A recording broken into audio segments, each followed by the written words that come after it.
2 minutes 11.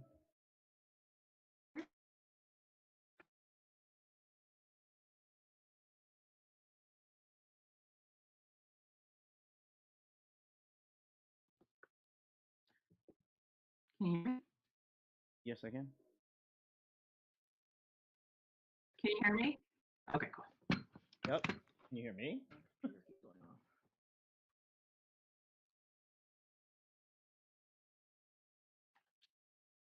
Yeah, I can. Labeled this thing's so episode much wrong, but I can change that later. Minute 28.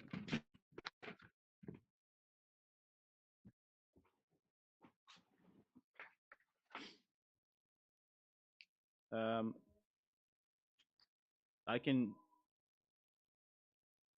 Oh, I'm watching myself. That's why I'm hearing too. Where did I start doing that?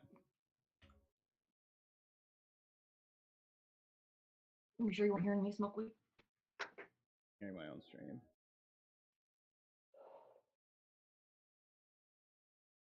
There we go. There we go. Cool.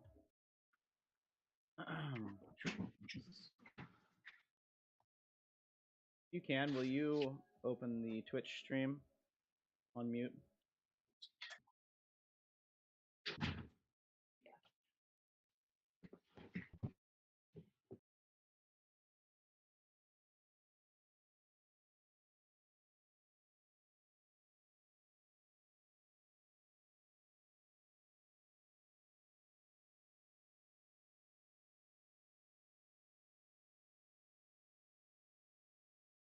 15 seconds and your camera is lagging.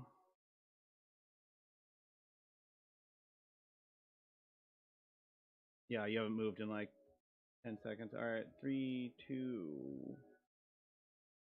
I will start without you. Do do do do.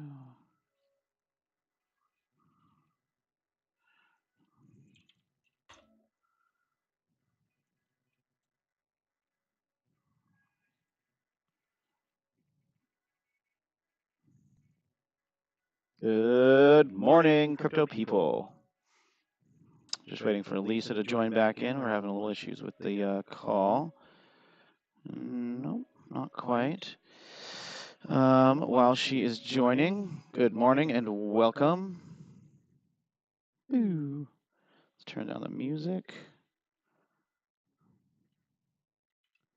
In fact, let's just pause everything, everywhere.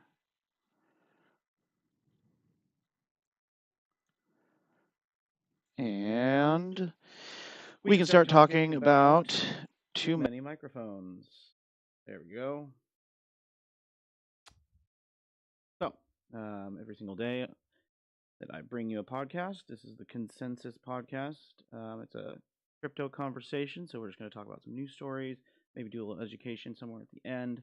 And if you are capable of getting to my Twitch stream and leaving us a chat, making a comment, anything of that sort, sometime during the show, I will be tossing out a little bit of Solana here and there. And as a giveaway, it'll be through coinkit.de, which when you actually join in on the stream on the Twitch channel, you automatically have a crypto wallet. And so if at some point later, or even without doing so, you would be able to check your balance through the chat. You can send a tip, you can send crypto, and that goes across your entire Twitch account, which is really great. That's why I use CoinKit. I found it on somebody else's stream one day, and it just really made sense to me, and so I implemented it on mine, and it's been pretty fun. I'll go around here and there to different Twitch streams where I will actually pop into somebody else's stream, do a quick balance check to see if they have CoinKit enabled, and then from there, I'll every now and then, if they do, I'll make it rain, which just distributes X amount of whatever crypto I have enabled amongst the top like 10 viewers. And I just think it's a really fun way to kind of bring people into the fold here. which is one of the things I love doing personally. Real quick, we'll just check. No, we don't have our co-host Lisa yet. She was just here, so I wouldn't worry too much. Her internet was just being real slow. So I can kind of go on without her a little bit here. One of the first things that I did want to talk about, and if you ever want to tweet at me, at EnforcerLink, or the header there is Crypto Nomad with 2 Ds, just like the channel. So feel free to tweet me, tag me, show me your favorite NFT project, send me a DM asking to come on the stream or anything like that. I'm always happy to talk to people of any skill level or knowledge in the crypto space. Everything here is just a conversation. It's not financial advice. It is not technical services of any kind. So we're just talking crypto, and we love talking to anyone about it. And that can be whether or not Lisa's here, because she does have to dip out sometimes from the podcast, or if she is here, all three of us can chat, and I think that would be pretty great. So just one of the first things that comes to mind that we can chat before Lisa pops in is, oh, there she is. You did a thing. Look at you. Got good signal and you sound good. Let's see. Hold on. I'm not getting your audio. I'm not getting audio on the stream. I just had to change something real quick. Bam. You should be, yep. Go ahead and feel free to talk. Yeah, you're good.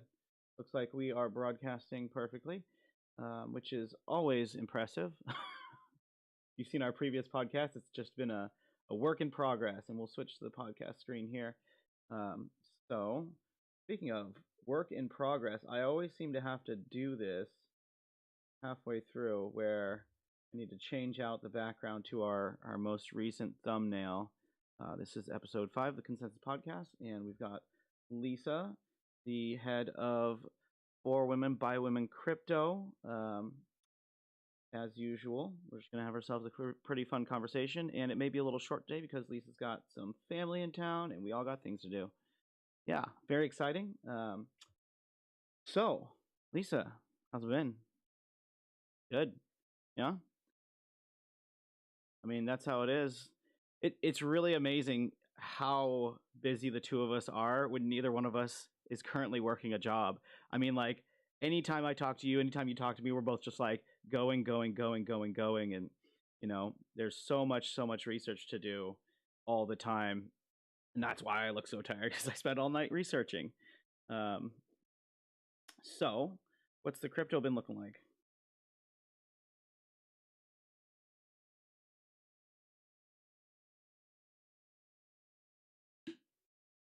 No, it doesn't.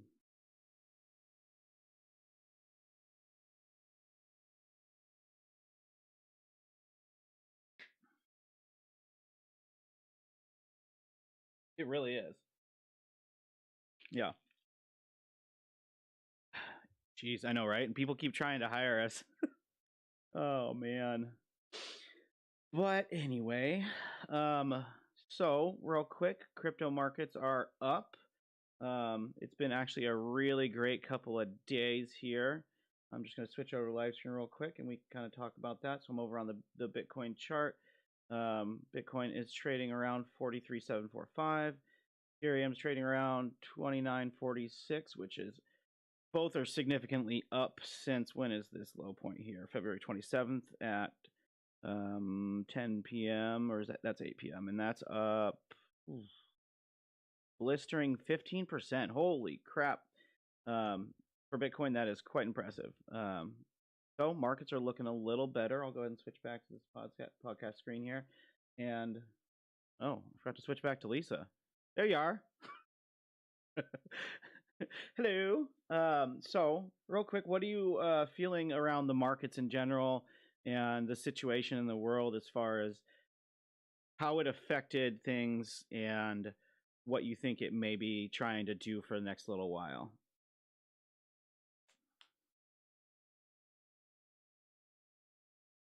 Mm-hmm.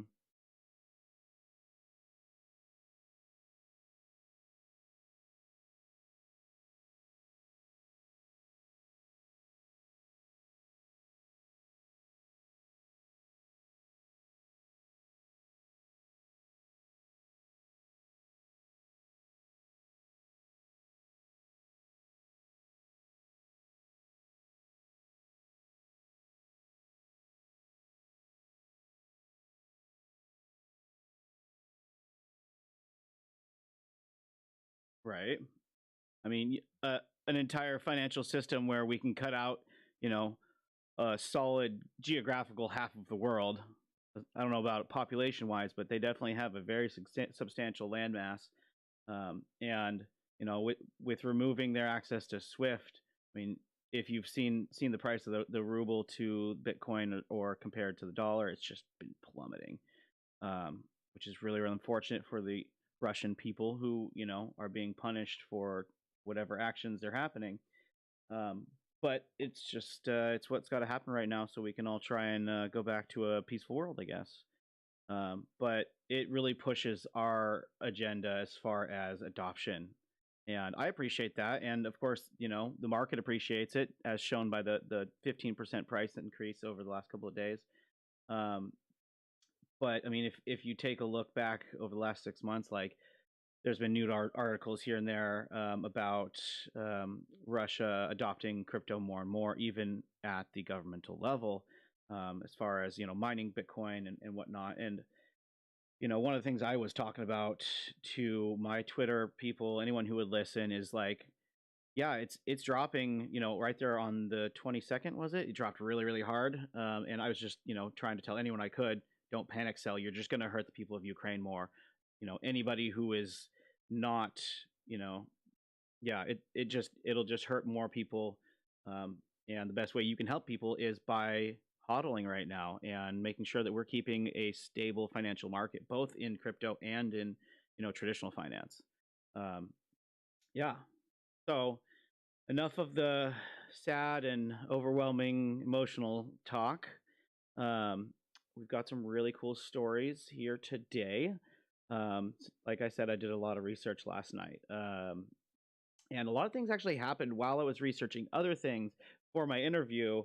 While this, that, yeah. Anyway, so stuff that I normally am very, very on top of, I didn't catch until later. One of those things I'm not going to go into too deep was superfluid staking on Osmosis. Finally has been brought to market, which means that you can put your tokens into an LP, a liquidity pool, and then on top of that, they can then go into a staking pool to secure the network as well. So they're giving you APR for both instances. So you're getting that like 76% from the pool, and then another 19%, I think is what I saw last, on the staking. And I think that's probably one of the coolest things I've ever seen in crypto. Which it sounds like Myar Exchange, which is Elrond, is going to be doing something similar very soon as well. So you're definitely seeing some of these trends catch on. But the very exciting thing that I wanted to talk about first was HoloRide. So that first link right there that I sent you is about HoloRide and their debut. I'm going to go ahead and switch to live screen.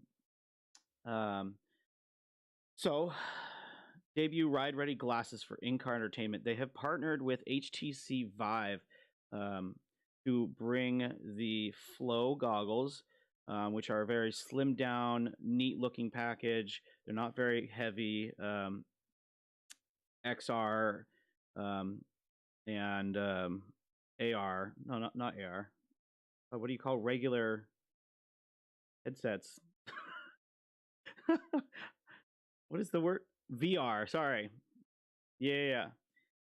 So no, I said XR. XR would be extended reality, and VR would be just the traditional, virtual reality platform. And that's what HoloRide is doing here.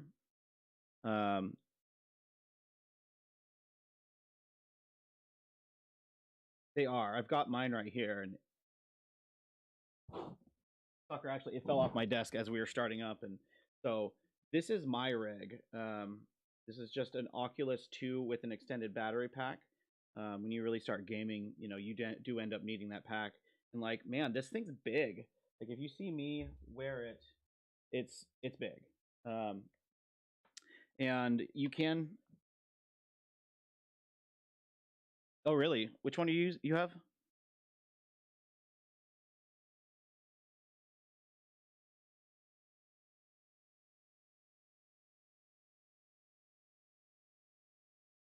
Right.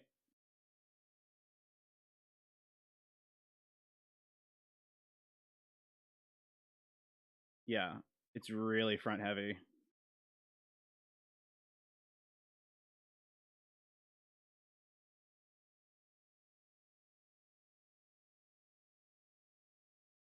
Oh yeah. Oh, and they will be. I don't remember what company it was. A buddy of mine works in IT, and he's always. I mean, he was at the beginning of mining Bitcoin, and mining this and that, and any of the HTC products of VR. I mean, when I went over his house probably 5 years ago, he had the HTC with the no wires and the two big sensors up behind you. And he always has the coolest stuff. So he was testing out one of the I think it was a mixed reality glasses. I don't remember who makes it at the moment, but I'll have to take a look into that. But yeah, these HTC Vive Flow is what that goggle is called, and it is designed to work in tandem with your phone, and should be absolutely perfect for the HoloRide situation. And another announcement, and this was all in the same day. They announced most of this at what was the convention? It was the Mobile World Congress convention happening in Barcelona over the next couple of days. They announced that, and then MyRDex, which is where you can buy HoloRide tokens, announced staking for the HoloRide token. So you can now stake it and get rewards in Ride token. Um, so that's also very exciting to be able to get fungible rewards as opposed to the locked rewards that we're all getting from that whole process that won't unlock until next year. But anyway.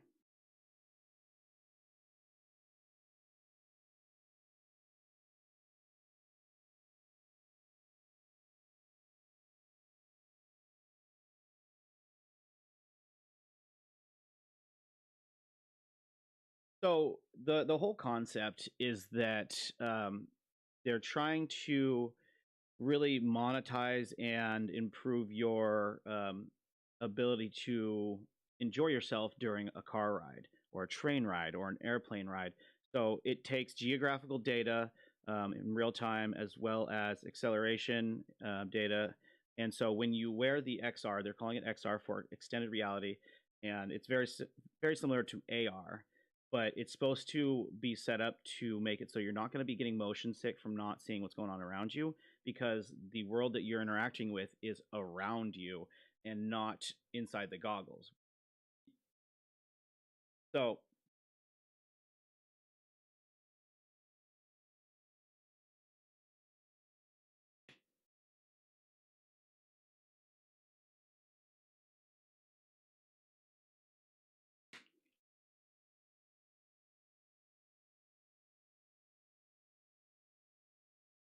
yeah, I really like the extended reality a lot more than actual VR. Um, of course, movement and wearing your headsets is always a concern. I mean, I can barely wear a pair of sunglasses without them flying off my face halfway through it, walking down the street. So I'm gonna have to get something that straps on a little better. But yeah, I think XR is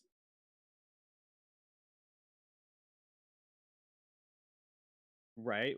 God, yesterday when I was testing out something for a different crypto and kind of metaverse project on the Oculus, I was trying to get fresh batteries in one of my remotes. So I kept going all the way upstairs wearing the whole headset. And so, when you step out of your boundary, you can see. And I'm just walking around with this whole dang headset on across the house. Oh my God. But yeah, it really is. Yeah. I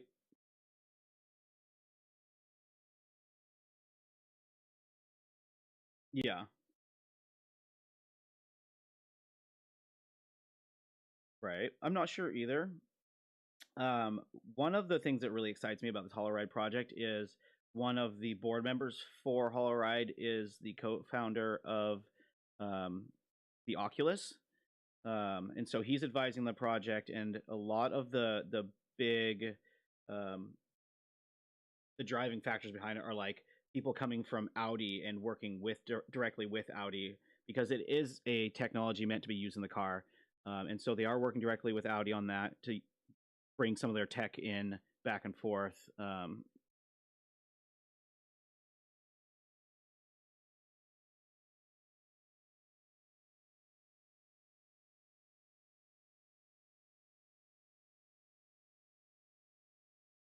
Right.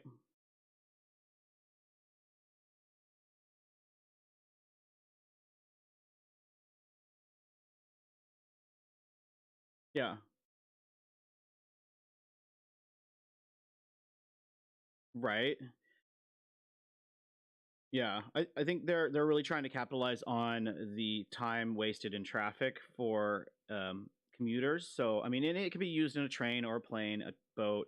And I have to assume that they're going to figure out how to make it work while walking. I don't. I mean, that's a whole different thing that you'd be able to fully see, everything around you as well, and enough to interact in real time. Um, but I mean, I think that's already kind of their goal is to be real time enough that you're not getting car sick while you do this. But they're just trying to basically make it so that if you're a Lyft driver, yeah, right. Step one, get somebody else to drive. So I mean, it could be great for all these like what do you call them, Uber drivers. You put one in the back seat and you sanitize it between every thing. That's what everyone else has told me too. um, but it is there as a concept. I agree with you, the whole sanitary part of wearing a headset. um, but like when you enable certain modes, you actually, as the user of the headset or whoever owns the headset, I guess it would be set as, you actually get rewards in the ride token, based on ads popping up or things you're interacting with, NFTs. Yeah.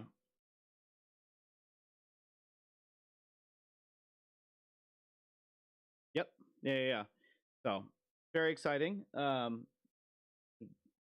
Cool. So let's move on. This next one I thought was really exciting. I'm going to switch to the live stream real quick just so I can show the article.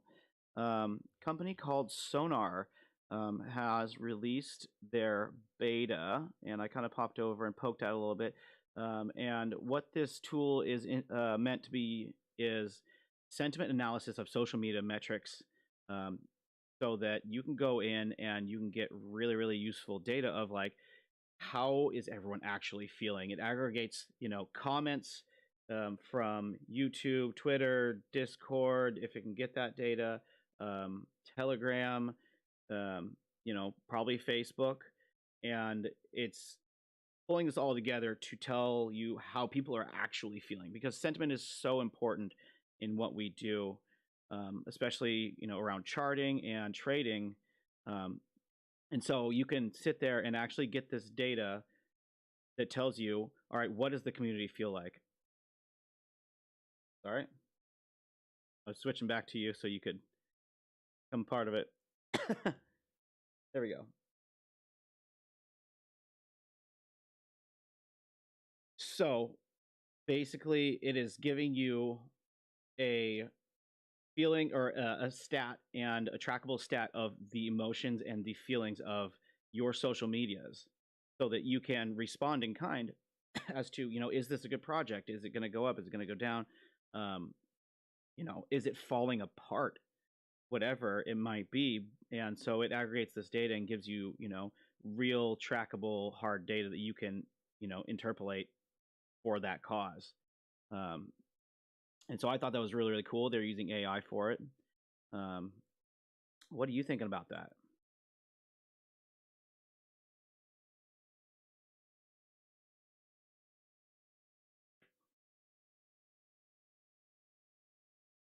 Mm-hmm.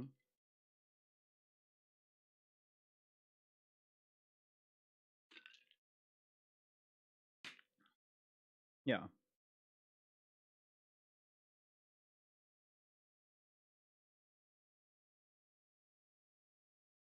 Right.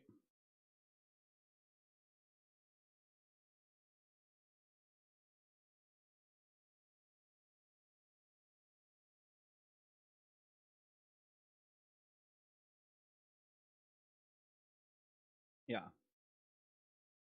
Right.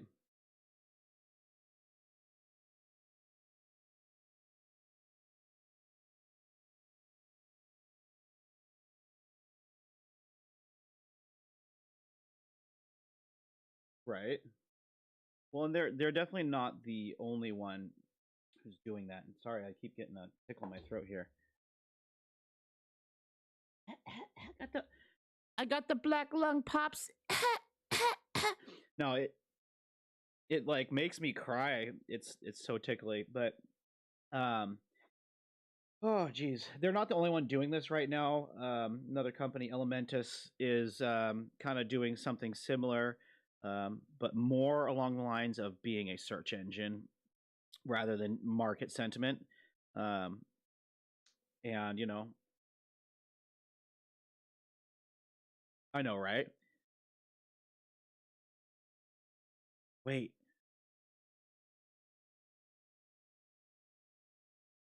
yeah.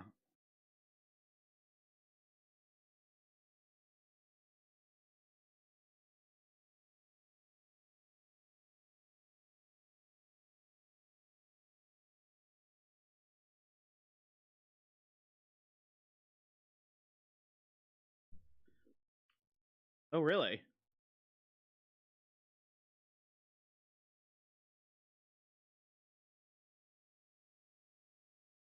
Okay.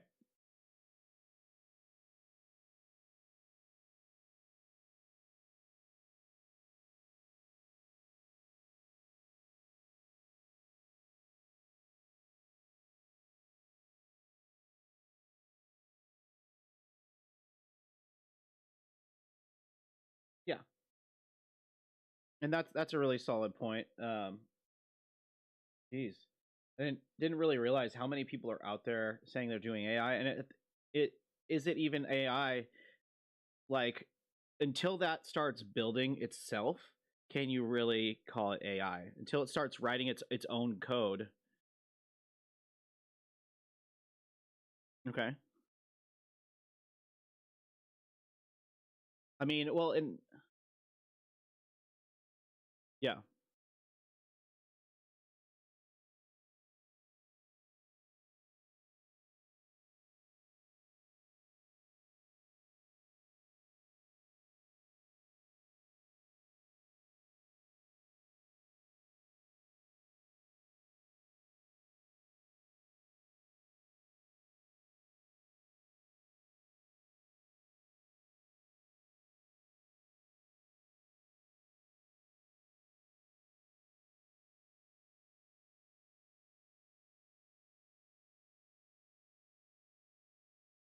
Mm-hmm.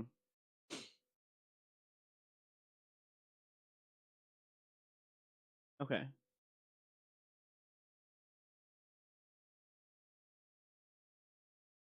Okay.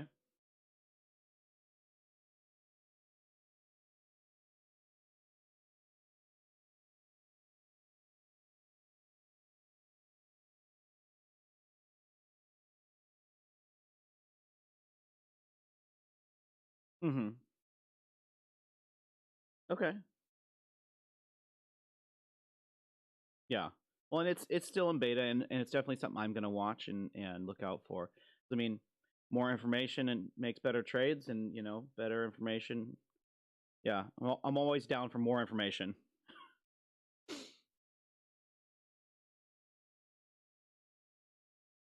Mm-hmm.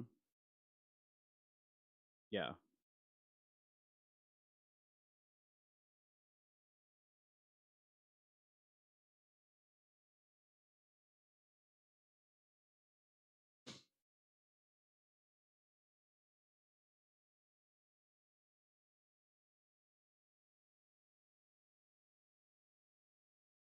Yeah. Right. No, it really would be, but at the same time, I feel like when they do manage to actually, solve all these problems that we're trying to use AI for, oh, it'll be too late. We'll have Skynet. Terminator will come take us all. Skynet will blow everyone up. Yeah, I know, right? Uh, yeah, I know, right? That's probably true. Oh, jeez. I mean, and if same. If this tweet from Naomi Brockwell has any indication, what she's saying here is it's only in a time of crisis that most people realize the value of privacy tools. So take the time to understand how these things work today, because one day they might save your life. And she was referencing a tweet from Runa Sandvik. I'm not familiar with them. I'll give them a follow. Um, and what they're saying, the tweet from Runa is a growing number of people in Russia and Ukraine are using at Tor bridges to communicate, access news, and get around censorship. You can help them by setting up a Tor bridge. So I'll have to look more into Tor bridges. I've never even heard of that, so that's definitely something on my radar now. But if you're familiar, feel free.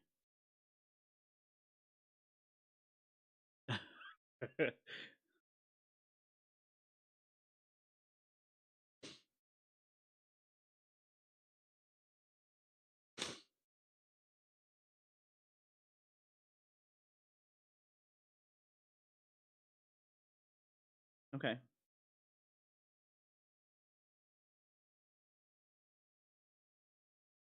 sure.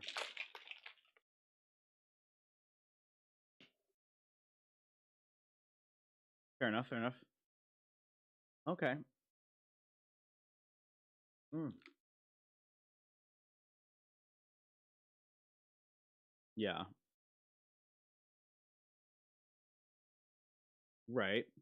What good can be taken from all that, especially is just that these people are. I mean, if you think about Jurassic Park, life always finds a way, and God knows humans will. So if there's a problem, we'll solve it, and it may not be within the strict guidelines of what is legal at the time, but yeah, if you can't communicate with the people around you, like, yeah, that's a big problem, and people are going to solve it, regardless of whether or not it's legal.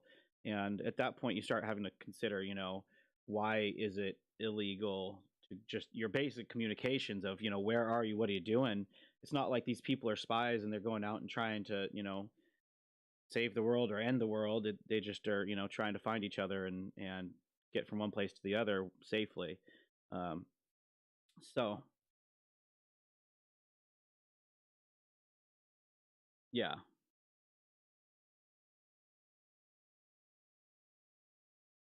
right. Which government is definitely a good question. um,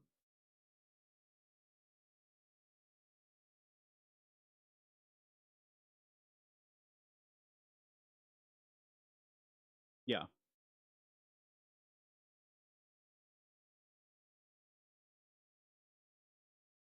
absolutely. Yeah, right. Absolutely. Yeah, right. Well, and that's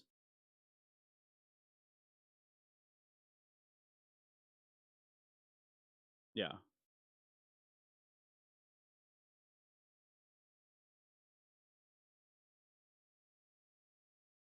yeah,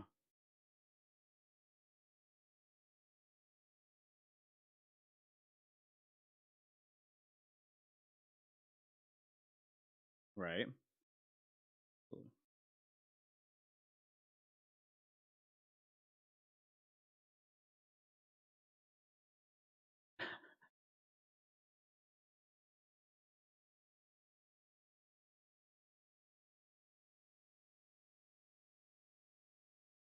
Mm-hmm.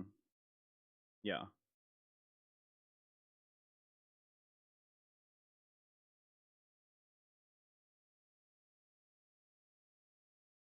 Hmm.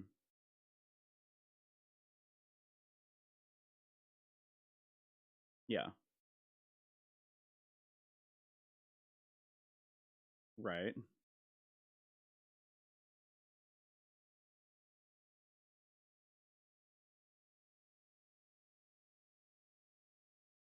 Yeah.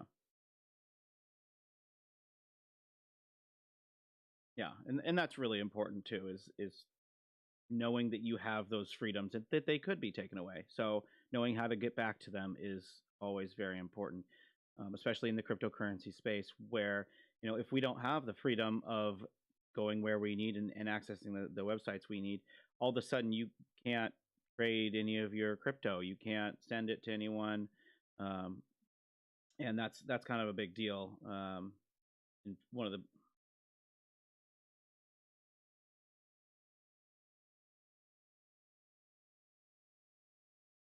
yeah,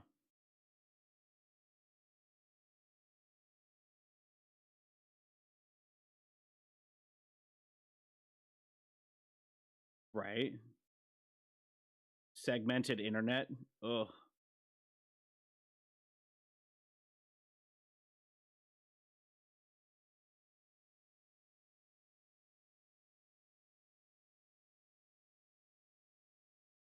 Hmm.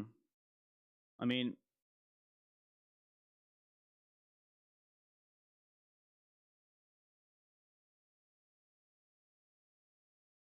yeah. Oh yeah. I think at that point, people would start trying to utilize networks like Helium Network to basically daisy chain across, vast distances where, your router's communicating with the next one, the next one, the next one. And at some point, when that all becomes too restrictive on the current networks, that may be what we all head to. And, we definitely have the tech to do it. And that's kind of how, the Starlink works already, is that they are daisy chaining together as a group and then connecting to the rest of the network, and um, using that kind of similar 5G low orbit signal tech that the helium miners are using. And like I don't really subscribe to the helium miners. It didn't seem like it was worth my time at the moment. But it's definitely a good idea, and they're onto something. So, and they're definitely getting bigger. Like I noticed that they were moving further into bigger signal bands, um, like that. Oh, really?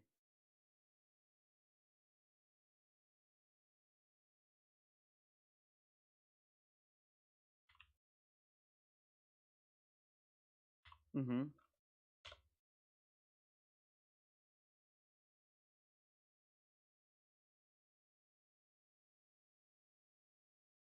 Oh, you are. Okay. Sure.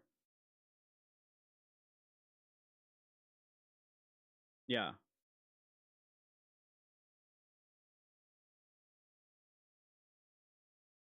Mm-hmm.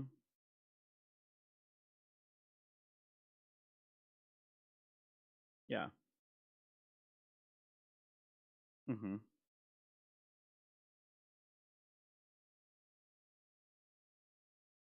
Yep.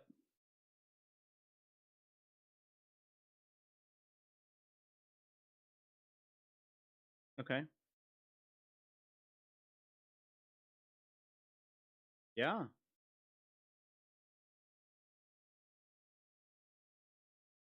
No, that doesn't make sense.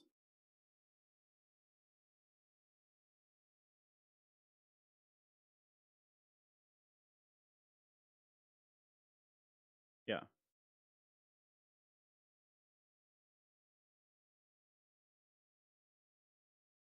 Yep.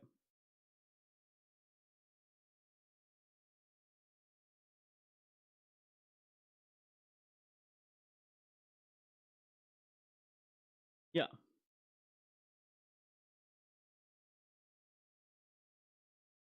Yeah.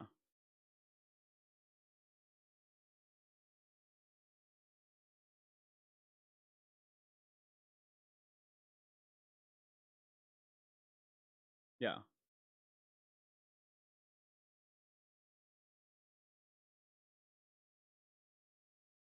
Right.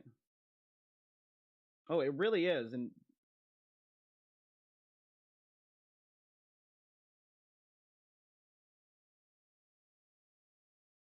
okay, explain further a little bit.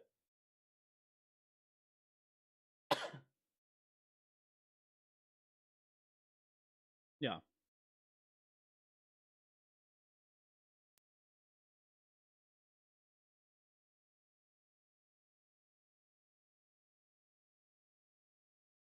Mm-hmm.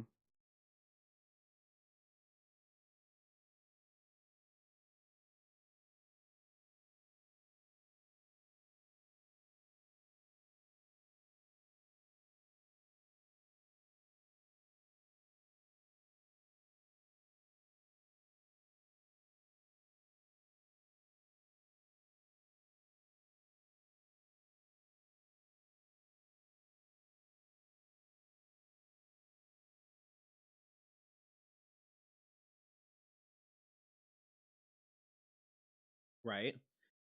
Well, and T-Mobile has always kind of been seen as the underdog of the cell networks, even though they are in fact massive. I mean, T-Mobile is a Seattle-based company, and they now own one of our two major stadiums. Um, but I do think it's a really smart move for them, especially if their phones are going to operate, with that network in places where they may or may not be able to get a tower. You know, the FCC has so many laws and regulations in place, and that's one of the reasons that, like, yes, Verizon's got towers everywhere, but they all suck. Um, and providing those basically micro towers as the helium miners, it's incredible as a concept, and um, I do appreciate the disincentive to stack miners. So, you can't sit there and just buy 20 miners and have them all in your house. Like, no, you got to have 20 locations, you know? And that, I think it's perfect because it solves the problem of those massive Bitcoin mining rigs. And so kind of similar to all that is how it's a disincentive the way that the Bitcoin network itself works. So I mean, it's all smart. I appreciate it, and I just hadn't gotten into it yet. Not that it's a bad idea or you shouldn't get one, because you should. They do a lot of cool things. So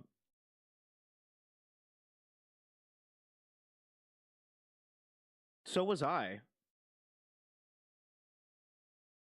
Yeah, you can look it up.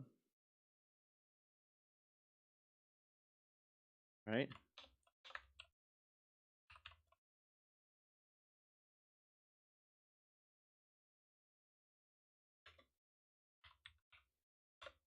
Right.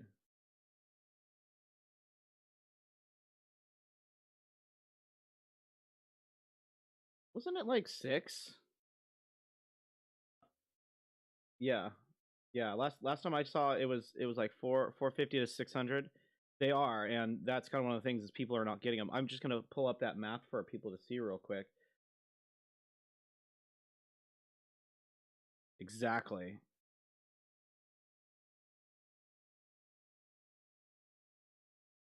Right.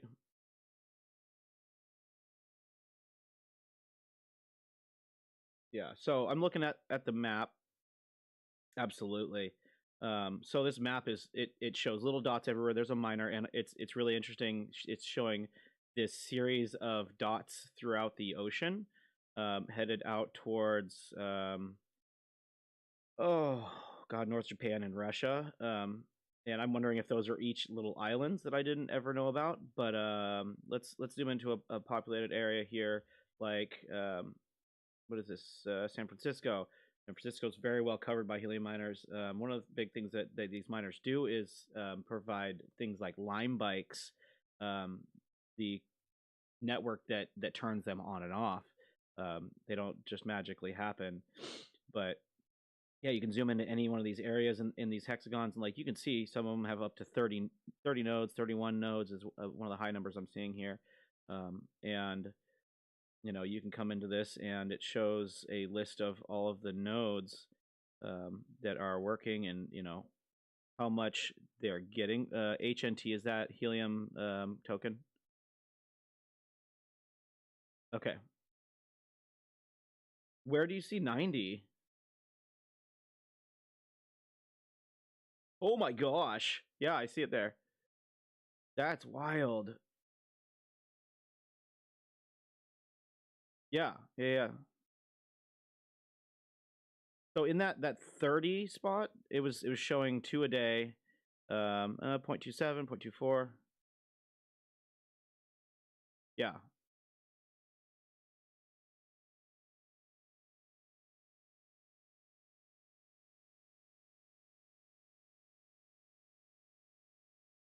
Which seems pretty reasonable.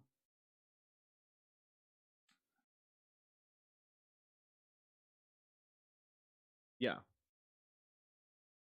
Positioning.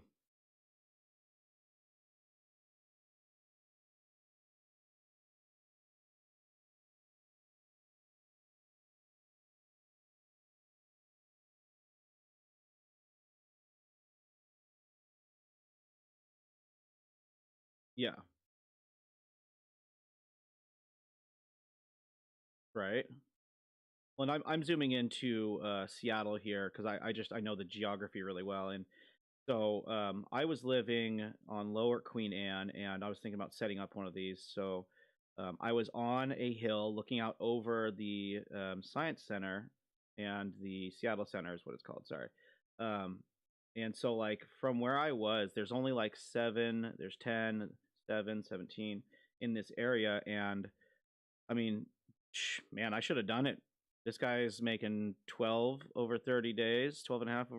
Is that the metric? So 0.27 a day.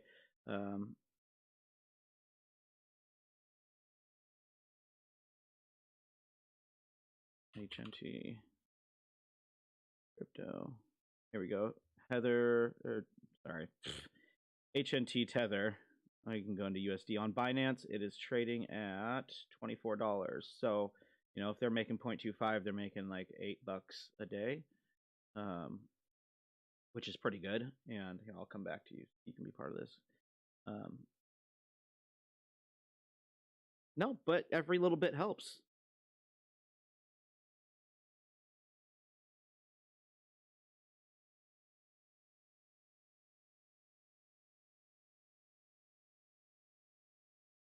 Okay. Sneaky, sneaky.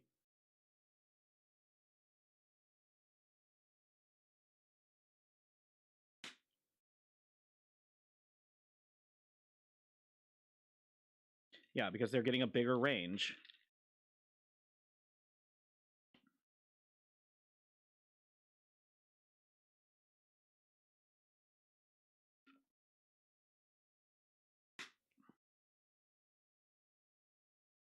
Yeah.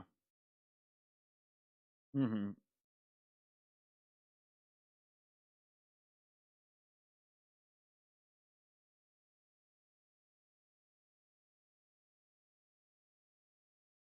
Hey, there you go.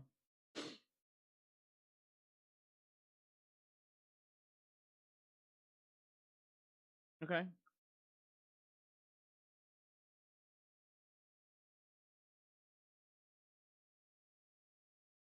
Yeah. Hey.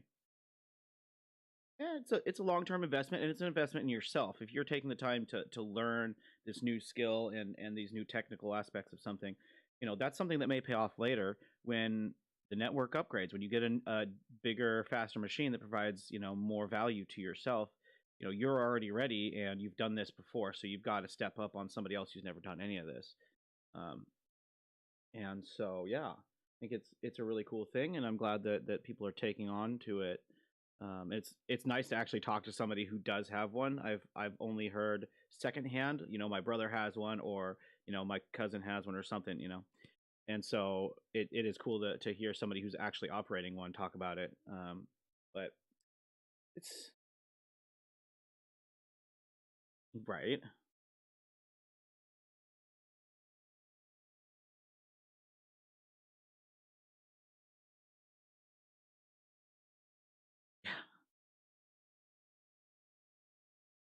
Mm-hmm.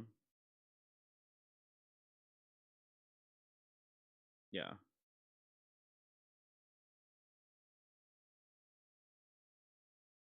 Right? No, it's very exciting. Yeah.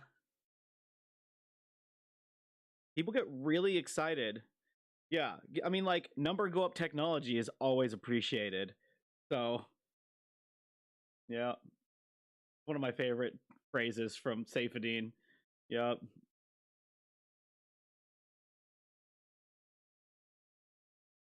Oh, I go on. Do you feel like explaining now, or would you like to put that in the notes for later?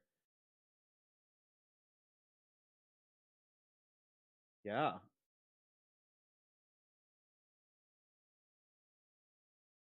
Infinity glitch.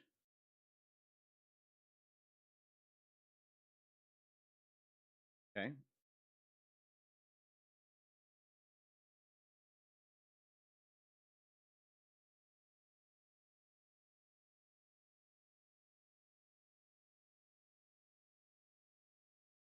Yep.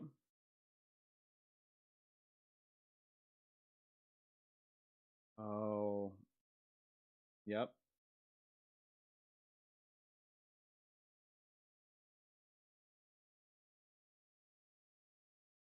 Yep. Yep.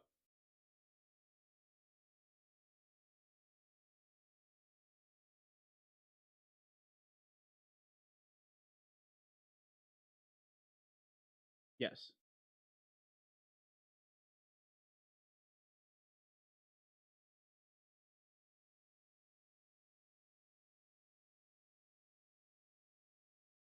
Yeah.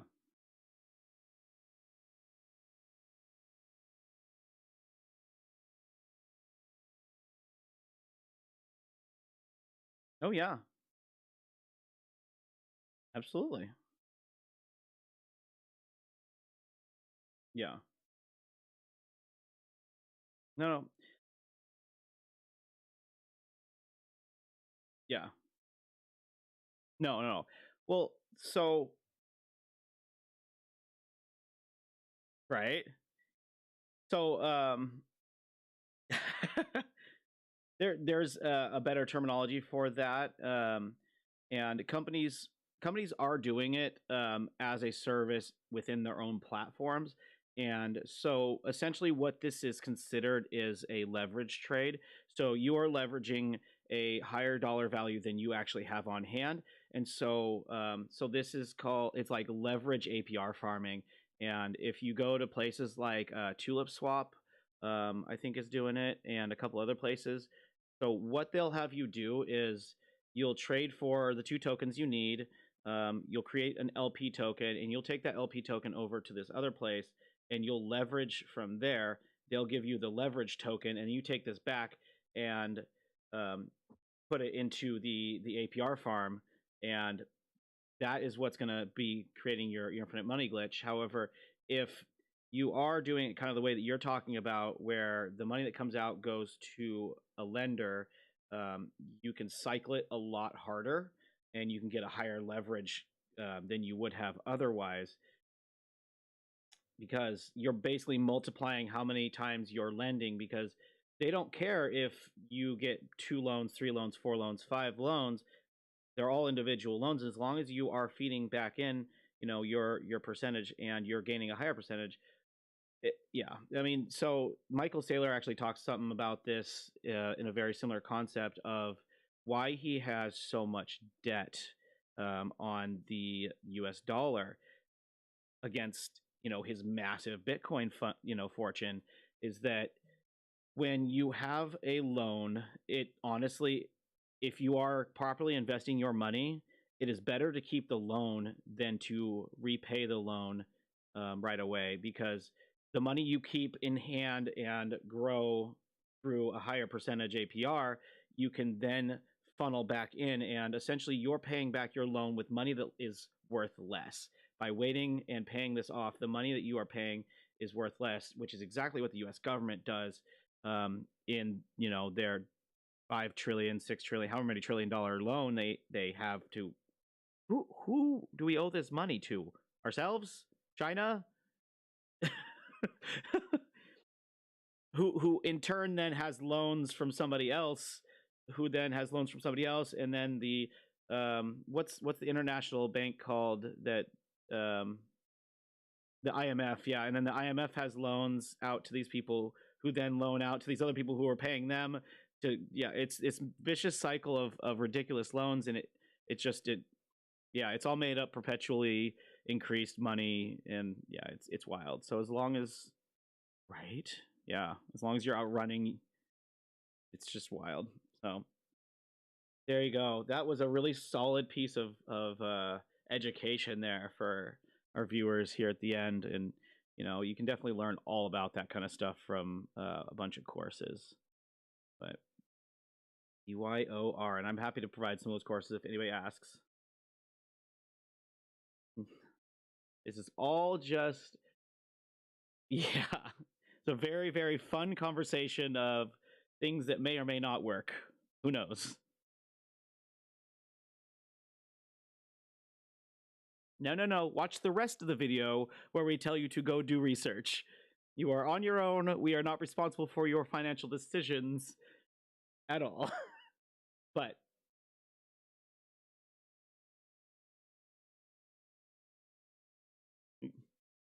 I can do a recording of me saying out the whole thing, and then I'll just triple speed it and drop it in as a soundbite. It'll be great. Yes, but all right. We have made it to our hour mark. I think it is a good place to call it for the day. Only thing that I wanted to do that we didn't get to is I wanted to toss out some Solana to somebody, and actually I'll shoot it over to Lisa today so she can experience. Are you on the Twitch chat right now? So I'm gonna do what I do a lot of people. It's called Trojan Horse, where I send you a little bit of crypto and into a new wallet. I didn't hear what you said there. Okay. And so I refer to this as the crypto Trojan horse, where it's like all of a sudden you have your own crypto and it is part of your life, whether you want it to be or not. And, people get really excited when they have this, $1, $5 of crypto that I give them, and all of a sudden it's worth $6. Like, whoa. And they get all excited and they start going down the rabbit hole and learning. So it's the Trojan horse educationally of crypto. And so what is, no, I want you to be able to have something in your account so you can go make an account and kind of play through this. Yeah, absolutely. I don't have any issues doing that at all. And so what is your Twitch name? You want to send it to me in chat here, or make a comment on the Twitch chat? There we go. So I'm going to do !tip. What's that? Okay. No worries. I'm going to go. You know what? First, what I'm going to do is I'm going to do !balance. Check my balance here. I've got 0.3 Sol in the CoinKit wallet, specifically in my Twitch CoinKit wallet. And so then next, I will go !tip at it's Lisa from the block. And then we're going to do 0.0. We'll do, what do I have there? 0.3. So we'll do 0.1 Solana. And I actually have to make sure the code is written correctly. 0.1. There we go. You gotta have the first decimal point before the decimal to do anything. And let's make sure that this works. So it may take a second. Bam.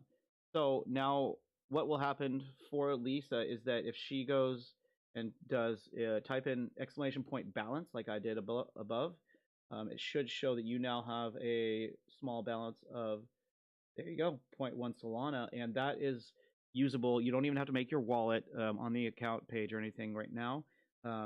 This is associated directly with your Twitch account. So if you went to somebody else's stream that had this wallet enabled, you could then tip or make it rain that 0.1 Solana or however much you feel like adding. Yeah, you literally have a crypto wallet just by entering chat, and I really love that. If you want to go further, you can go to coinkit.de/wallet, .de/wallet, and make yourself an account and link your Twitch, link your Discord, Twitter, whatever you want to use. And you can move it out of the wallet as regular crypto, any type of crypto would, any type of wallet, to whatever wallet you want, and so it's yours, you're good to go, and that's it. It's just a nice little fun gifting, no strings attached situation. So there we go. I hope everybody has a great day, and I hope somebody else shows up next time so that I can give it to somebody that, yes, exactly. I would love to be able to tip somebody else. So thank you everyone for showing up. Yeah. You have yourself a good day, and go make some money in crypto. Bye, people. Boop. Boop.